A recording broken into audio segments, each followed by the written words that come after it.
Bom dia a todos, mais uma vez.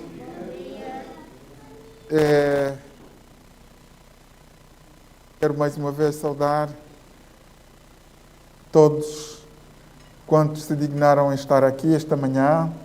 Também quero saudar essas minhas jovens, a Eva e a Ana, também a Mônica, também a mãe. A falta que todos vocês fazem. A nossa irmã Dina está no coração todos os dias, não é? Às vezes falo com ela, mas já tínhamos saudades de vê-la cara a cara. Há pouco nós, no princípio, cantávamos o hino, antes das pessoas chegarem todas, estávamos a cantar: estará ainda longe Canaã? Será que está longe? Estamos cansados. Eu estou cansado da máscara. Eu estou cansado de todas as coisas desta terra, os condicionalismos desta terra. Mas nós estamos de passagem todos, eu sempre vou fazer recordar. Lembremos-nos que estamos de passagem nesta terra. A nossa cidade está sendo erguida. Ele já está a preparar tudo. Ele disse que vou preparar-vos lugar. E então, nós devíamos nos preparar para o dia de subirmos com Jesus. Mas não vamos subir com Jesus como muitos dizem, que as pessoas quando morrem, automaticamente vão subir para o céu os que fizeram bem, vão para o céu os que fizeram mal, vão para o inferno, e os que fizeram assim, vão para o purgatório. Eu quero apenas falar aquilo que está dentro da palavra de Deus. Não quero ofender quem quer que seja. Mas é meu dever falar sobre o que a Bíblia diz. E a palavra purgatório nem sequer está no cânon, na palavra de Deus, que nós temos em mãos. Foram buscar os livros apócrifos ou deuterocanônicos para explicar uma coisa que não faz sentido. Mas eu hoje trouxe uma mensagem, é talvez uma mensagem mais pedagógica do que... Mas vamos meditar nesta mensagem pedagógica que, para nos fazer recordar tudo aquilo que nós estudamos quando aceitamos a Jesus. Em primeiro lugar, eu queria dizer que Jesus falava por parábolas, não é? O irmão Maurício ainda falou-nos há pouco. Jesus falava por parábolas. O que é uma parábola? É uma história para ilustrar ou para explicar uma verdade. É uma história contada para explicar ou para esclarecer, para tornar mais compreensiva uma verdade. E Jesus usava parábolas. Jesus também usava metáforas.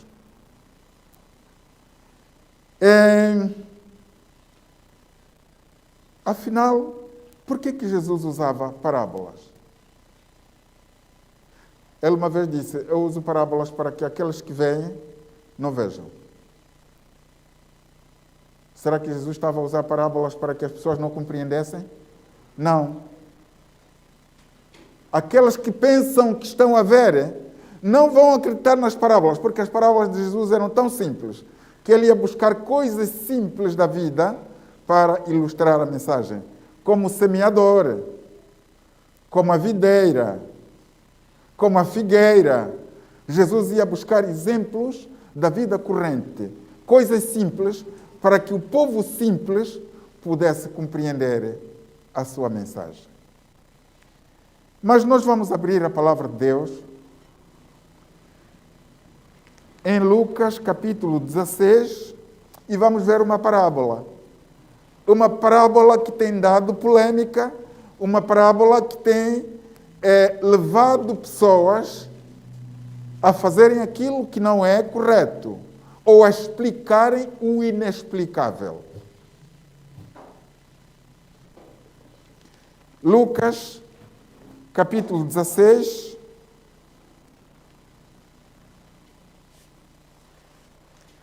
Lucas, capítulo 16, e no versículo 19 a 31. É a parábola do rico e Lázaro.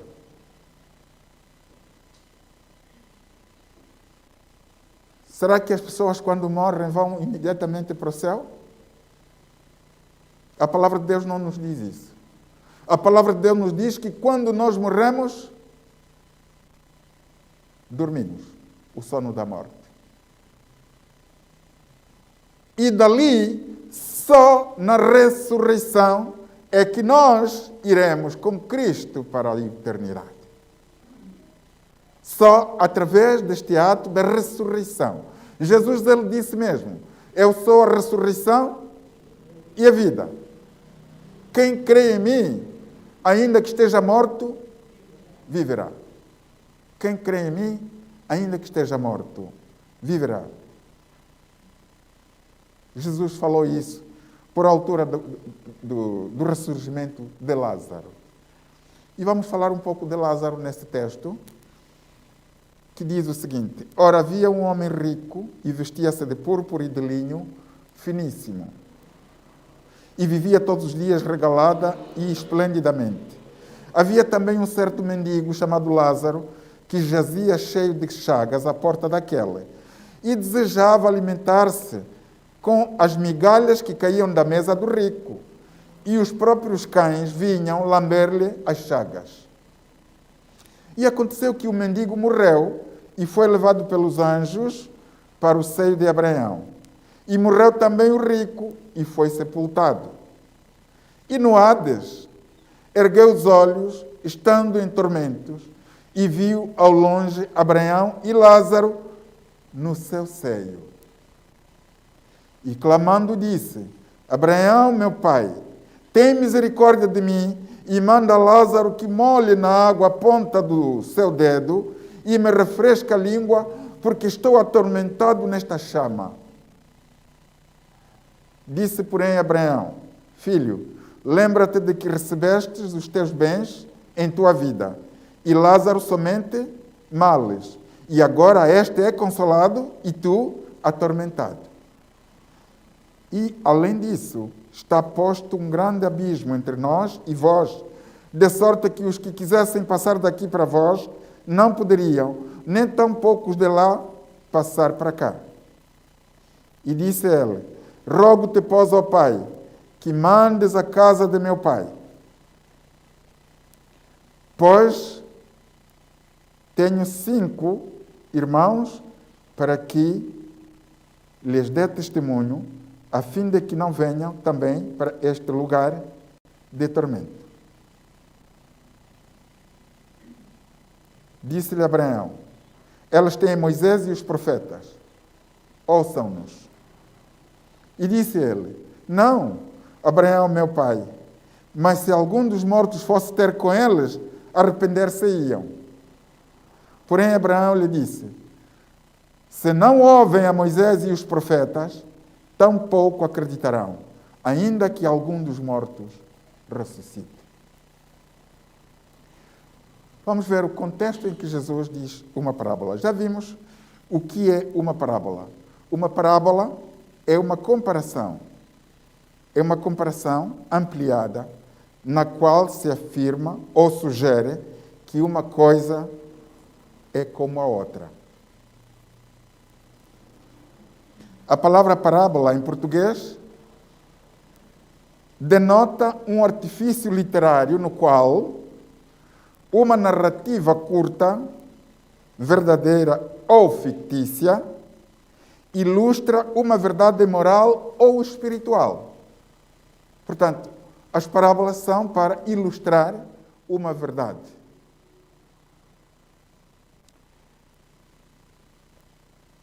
Em teoria, A parábola difere da alegoria, que é uma metáfora ampliada, na qual se diz que uma coisa é outra. Por exemplo,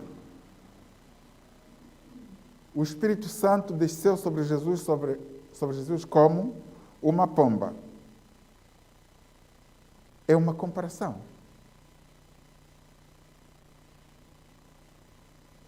Quando diz, já a história aqui compara o reino de Deus, o reino dos céus, a um tesouro oculto, aqui estamos na presença de uma parábola.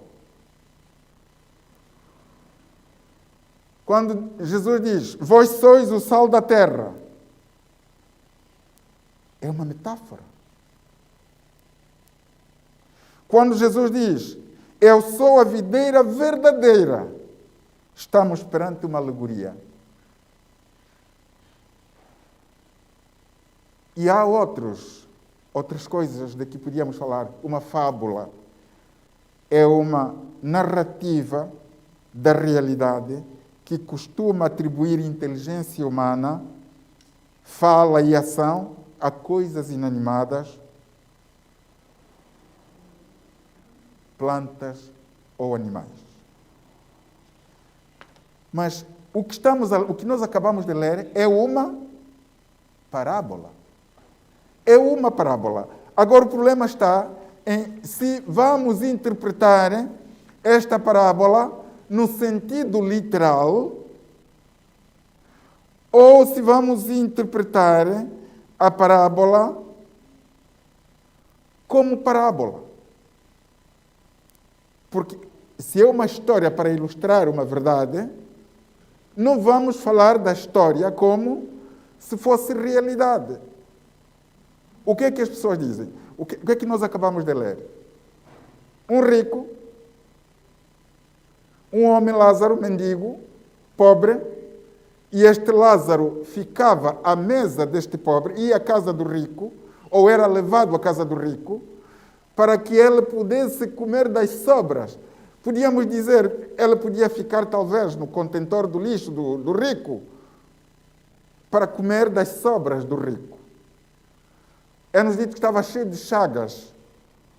E até os cães que iam lá, alguns cães, é-nos dito aqui nos comentários, que alguns cães eram bravos, mas iam lá lamber as chagas deste Lázaro. Era um homem, se calhar, fedorento, cheirava mal. E aquele rico não queria saber daquele Lázaro.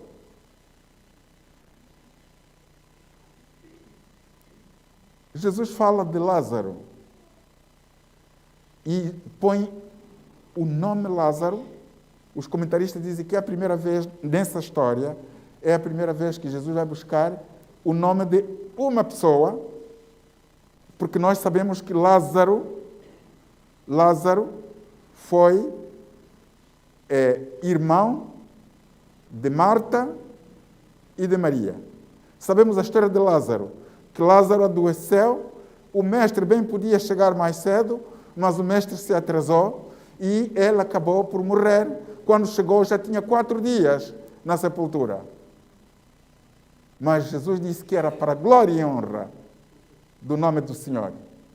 E Jesus ressuscitou a Lázaro depois de 4 dias. Mas vejam essa história. Aqui nessa história é-nos dito que o rico também morreu.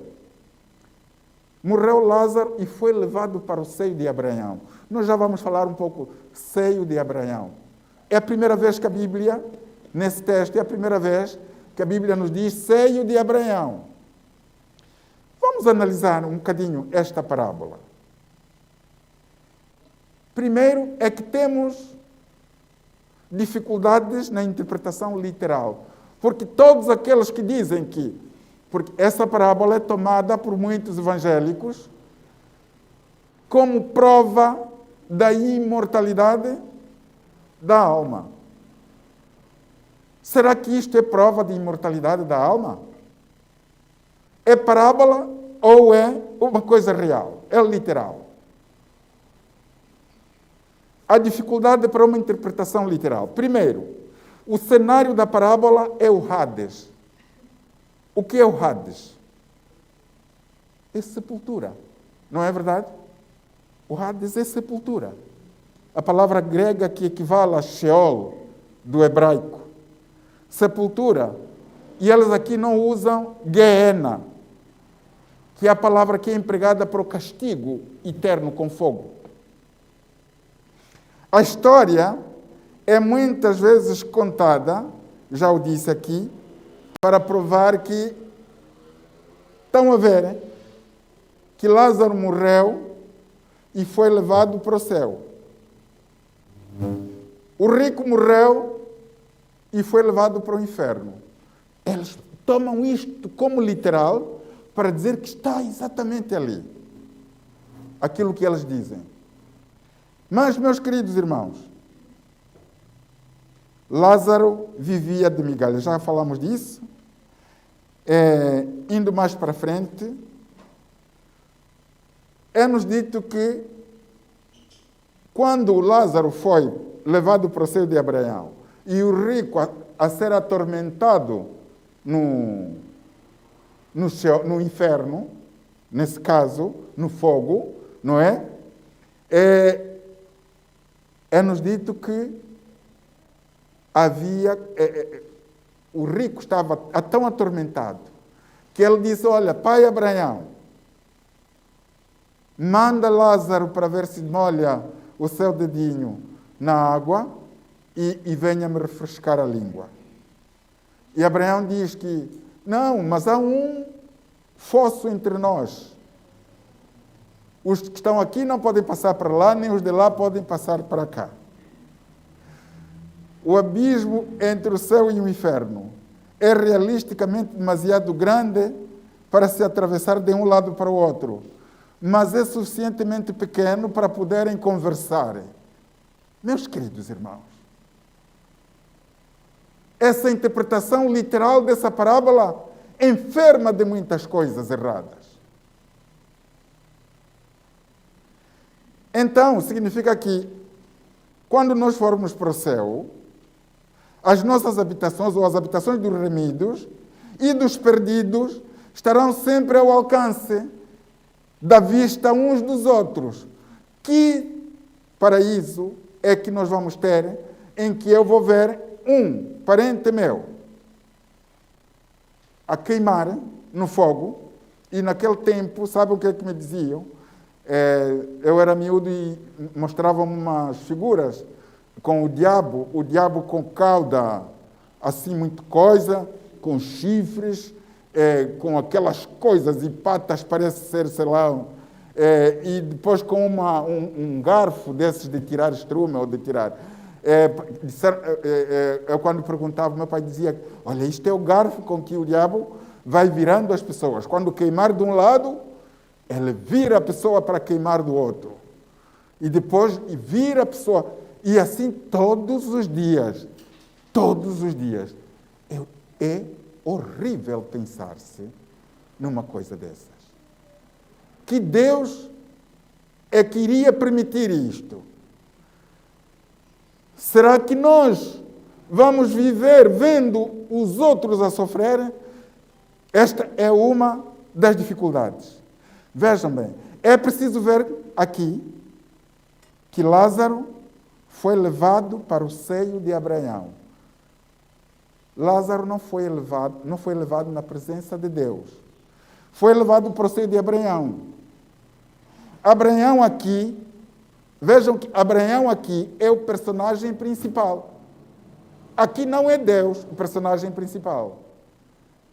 Por que que isto está assim? Porque esta parábola foi contada para os fariseus. E se nós víssemos aqui o mordomo infiel, a parábola da ovelha perdida, da dracma perdida, que são contadas antes, era exatamente para esclarecer os fariseus sobre a sua condição.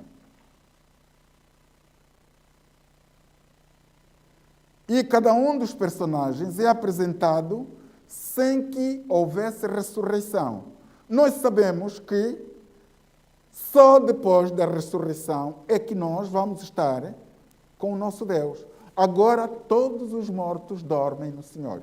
Os que morreram no Senhor dormem no Senhor. Os outros que não morreram no Senhor estão debaixo da terra, também dormem, aguardando a segunda ressurreição, que é a ressurreição para o juízo. Desse conceito, meus queridos irmãos, resulta uma série de absurdos. Portanto, interpretar esta parábola como literal, resultam absurdos e contradições, cria uma mistura confusa do literal com o figurado. Não se pode. Ou uma interpretação ou é figurada ou é literal. Não podemos misturar duas coisas. Que na mesma história vamos dizer que isto é literal. E aquilo que nos interessa é literal. Aquilo que não nos interessa já é figurativo. Não há coerência nisso. Os mortos, a segunda incoerência, os mortos no Hades são representados como vivos, fazendo advertência aos vivos. É uma história curiosa, mas obviamente de sentido figurado. A terceira incoerência. Não pode ser literal ou figurada ao mesmo tempo. Se é literal, tem de ser verdadeira e coerente em todos os pormenores. Se é parábola, então só podemos procurar nela a verdade moral que ela quer transmitir. A quarta incoerência. Uma parábola não é base para uma doutrina. Uma parábola não pode ser base para uma doutrina. Os salvos não terão conversas com os perdidos. Os salvos não terão conversas com os perdidos, eternamente. Se os mortos realmente entretêm conversa entre si, então a parábola está a contradizer as Escrituras. E Jesus não ia pronunciar uma parábola que contradiz as Escrituras. João 5,39 diz isso mesmo.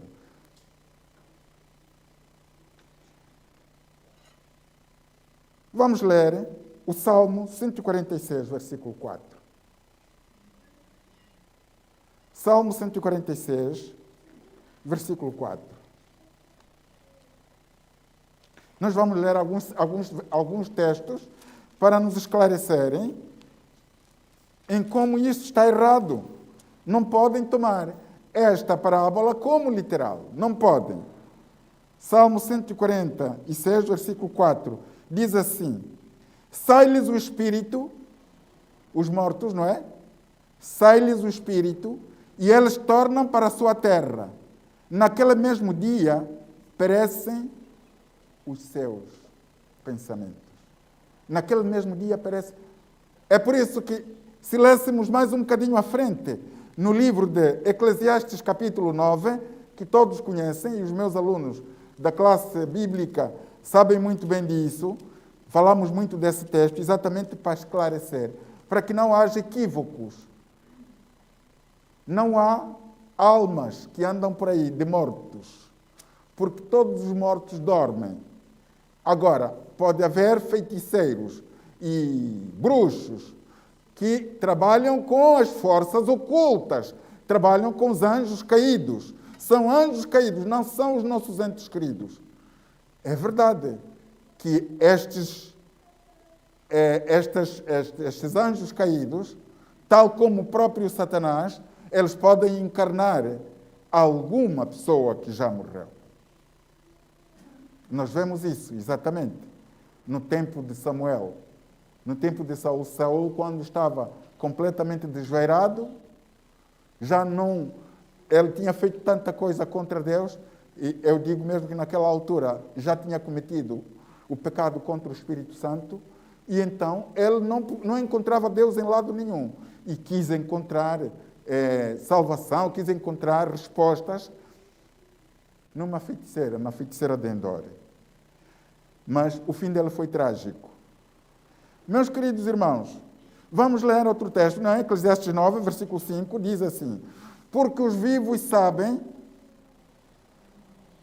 que hão de morrer, mas os mortos não sabem coisa nenhuma, nem tampouco eles têm jamais recompensa, porque a sua memória ficou entregue ao esquecimento.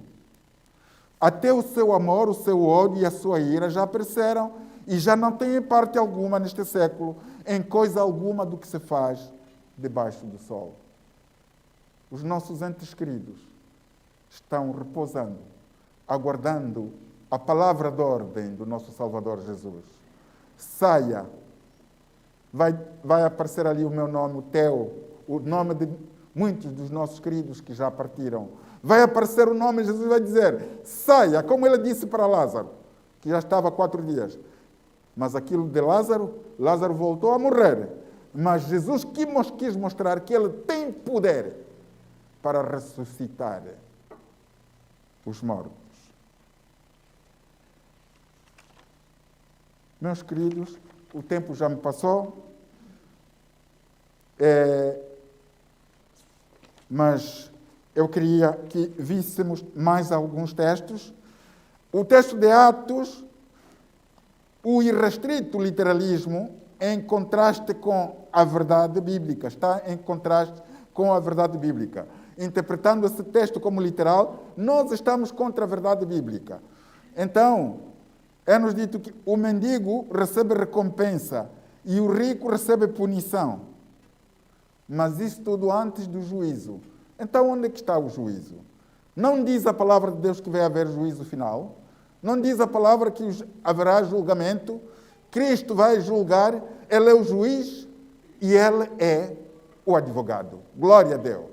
Jesus é o juiz. Vai ser o nosso juiz e já é juiz. Porque os nossos casos, neste momento, estão a passar. Cada um, os seus casos estão a passar no céu. Vamos ler agora esse texto tão importante. Veja que Lucas põe no capítulo 14 e no versículo 14. Vamos voltar um bocadinho para Lucas outra vez. Lucas 14. Nós no capítulo 16 vemos essa parábola, mas vejam o que é que nos foi dito no capítulo, em Lucas 14, 14. Lucas 14, 14 diz o seguinte. Vamos começar do 13, diz assim: mas quando fizeres convite, chama os pobres, aleijados, mancos e cegos, e serás bem-aventurado, porque eles não têm com que te recompensarem. Mas recompensado serás aonde? Na ressurreição dos justos. Serás recompensado na ressurreição dos justos. Interpretar a parábola do rico e de Lázaro, literalmente, estamos a ir contra aquilo que Jesus está a dizer aqui. Jesus não se contradiz. Só vamos receber recompensa ou vamos receber punição depois da ressurreição. Depois do milênio, Jesus vai mandar ressuscitar os ímpios. E então ali sim, os ímpios vão se congregar, Satanás vai congregá-los para combaterem contra a santa cidade que, entretanto, desce como uma noiva adereçada para o seu noivo. E ali sim, então descerá fogo do céu. Até porque o fogo do céu está preparado, não para nenhum de nós. O fogo do céu está preparado para o diabo e para os seus anjos. Mas claro está, todo aquele que rejeita Jesus, então está do lado do diabo. Então se apega ao diabo. Se eu rejeitar Jesus, não vale a pena dizer que eu não sou do diabo. Se rejeita Jesus, então está do lado do diabo. E quem está do lado do diabo será fulminado com o diabo e com os seus anjos. Tínhamos aqui mais textos para ler. O texto de Atos 17, 31 Atos 17:31. Atos 17:31. O que é que diz ali? Se alguém encontrar, pode ler já. Atos 17:31.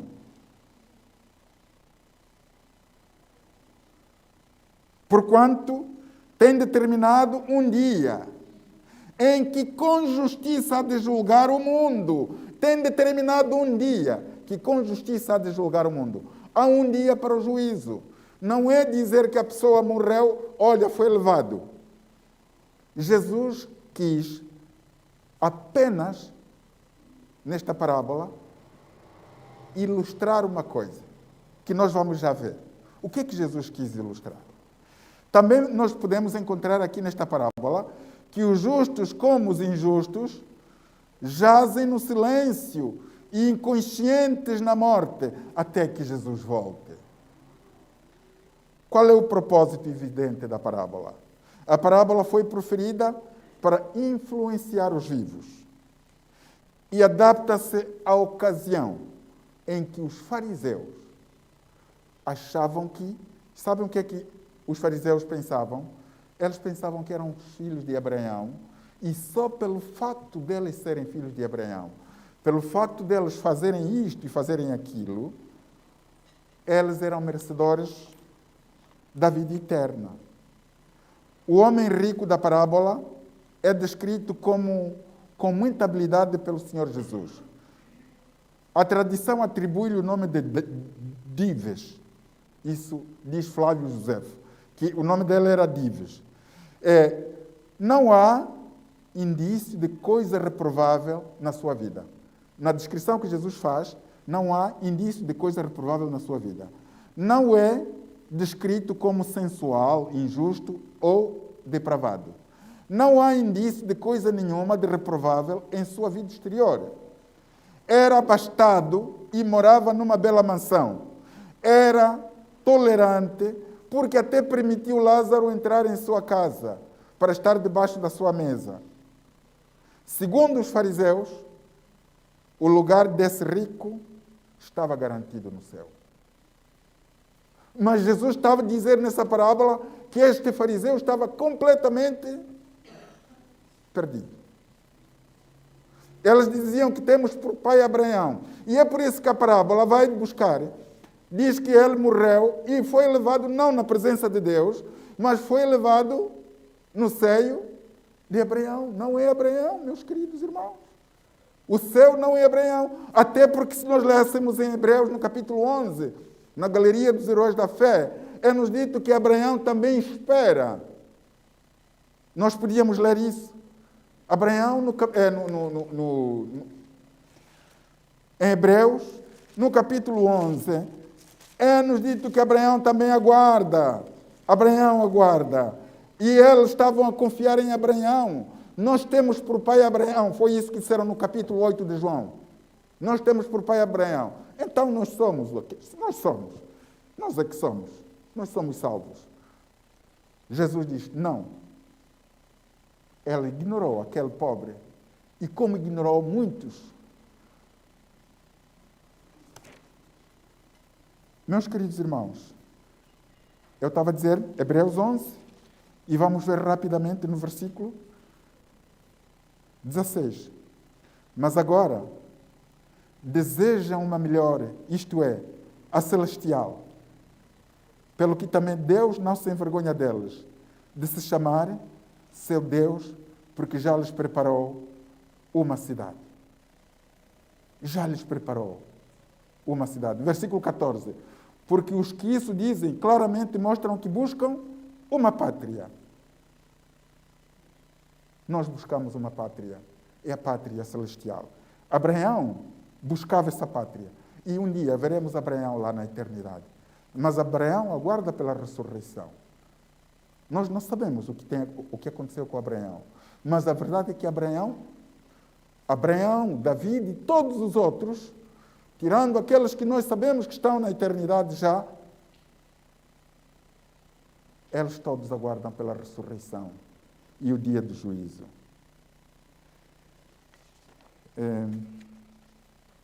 Lições. Que lições é que vamos tirar dali? Para terminar, os ricos são responsáveis quanto ao que fazem com os seus recursos. Não vale a pena pensarmos que as riquezas, todas as riquezas ficam aqui nesta terra. As bênçãos terrenas, na melhor das hipóteses, são incertas e transitórias. Que a vida presente é a única oportunidade que nos é concedida para o preparo para o futuro. Não é que a gente tenha que pedir a alguém dos mortos para vir. Ele diz que têm a lei e os profetas. Ou seja, têm a palavra de Deus. Se não acreditarem na palavra de Deus, mesmo que alguém dos mortos venha, não vão acreditar.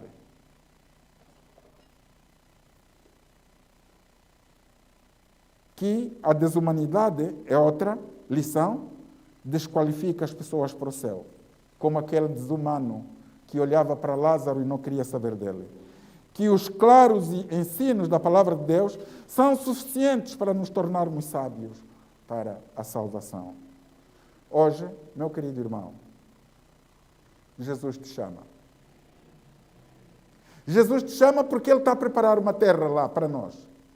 Jesus te chama não para estarmos a viver egoisticamente aqui nesta terra. Às vezes até nem os nossos dízimos damos como deve ser. Porque Satanás coloca em nós, não, é muito, é muito, é muito. Meus queridos irmãos, que Deus tenha misericórdia de nós. Que Deus tenha misericórdia de nós, porque senão nenhum de nós vai aceder ao céu. Que Deus tenha misericórdia de nós. Não se enganem com os ensinos dos que dizem que, ao morrer, a alma separa-se do corpo. São doutrinas sem suporte bíblico. Busquemos a verdade, e somente a verdade. E a verdade está na palavra de Deus. Que Deus nos abençoe esta manhã, a nos guiarmos somente pela verdade. Amém.